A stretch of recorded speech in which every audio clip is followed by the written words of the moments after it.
Hello and welcome to Business Standard. We are back with the views of the week. Here's a glimpse of what Business Standard columnists wrote this week.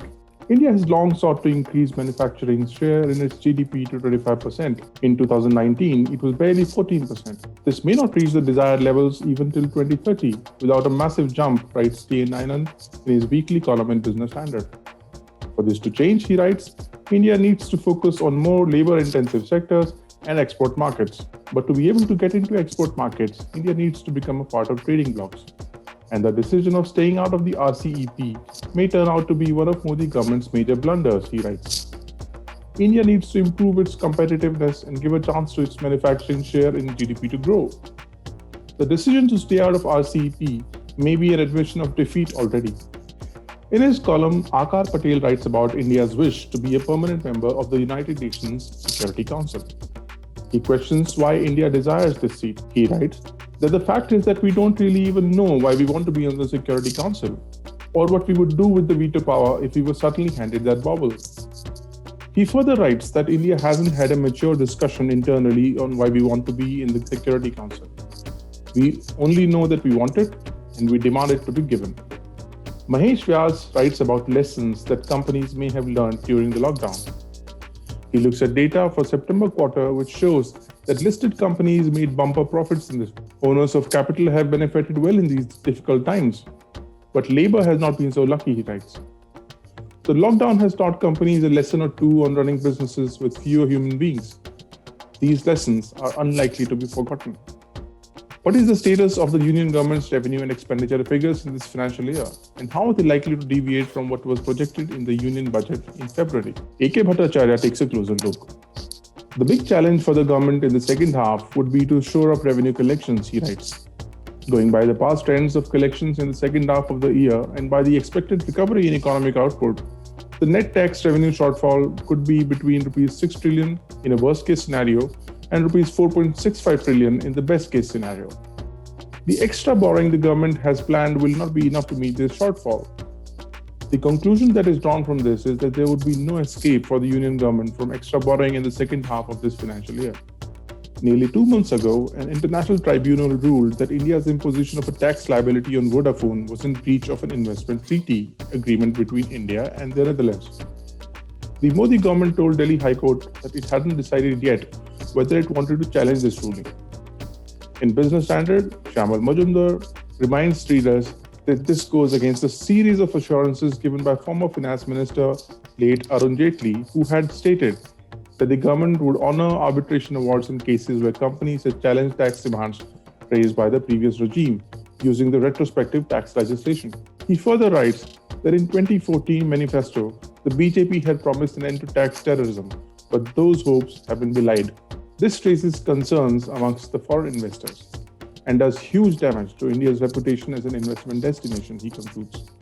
Former Chief Economic Advisor Arvind Subramanian writes about one of the biggest foreign policy challenges for the next president of the USA, Joe Biden, and that would be China. Biden's dilemma is that China has become too deviant to cooperate with fully, too big to contain or ignore, and too connected to decouple from, writes Subramanian. The world has become too dependent on China to embrace restrictive trade practices against it, he writes. The US should rewrite the trade contract with China. He adds a warning that Biden should have no illusions. China is too important to ignore, but the challenge it presents defies any easy or quick solutions. In his weekly column National Interest, Shekhar Gupta writes about the death of firebrand Pakistani cleric Khadim Hussain Rizvi. Rizvi passed away all of a sudden this week, and the cause of his death is suspected to be coronavirus, although it hasn't been officially confirmed. Rizvi, Gupta writes, took on the Pakistani government in the cause of the faith, with tacit support of the Pakistani military establishment.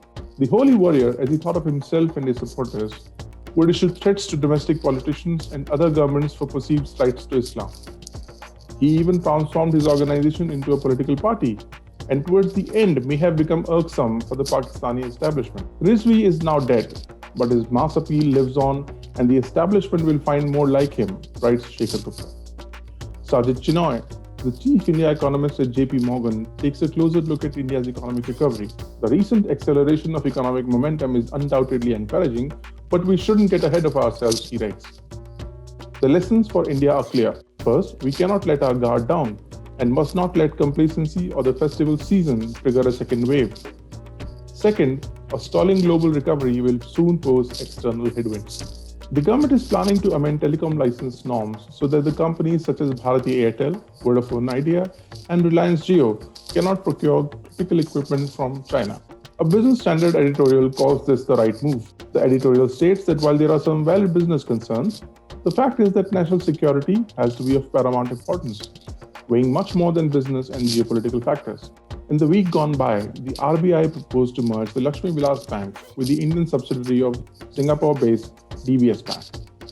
This would help protect the interests of the depositors and the employees, writes the Business Standard editorial, and commends both the RBI and the Union government for the action. However, the editorial adds, it would have been better if the central bank acted much earlier, as LVB's financials had been deteriorating over a long period of time.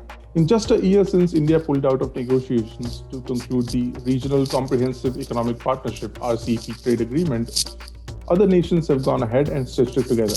At the same time, Indian government's trade policies have turned markedly protectionist, says Business Standard in an editorial.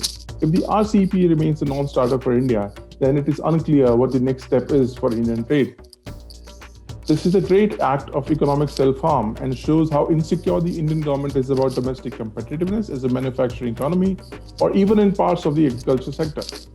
Self-reliance is not a superior alternative to open trade and points the economy as well as policy making in the wrong direction, the editorial concludes.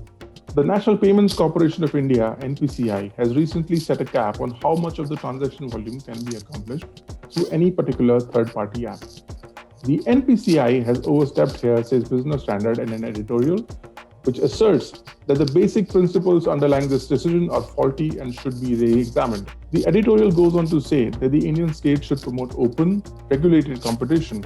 It has had no success in the past, creating efficient national champions, and it will have no success in the future.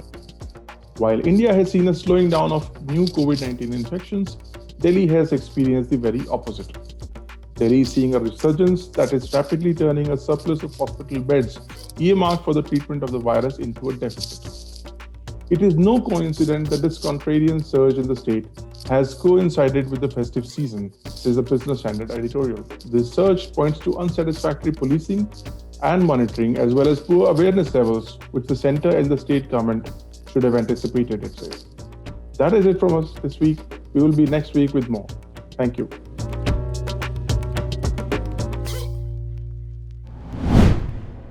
If you like this video, share it and subscribe to Business Standard. For more news, views and insights, log on to www.business-standard.com. Do also follow us on YouTube, Twitter, Facebook, Instagram, Telegram and LinkedIn.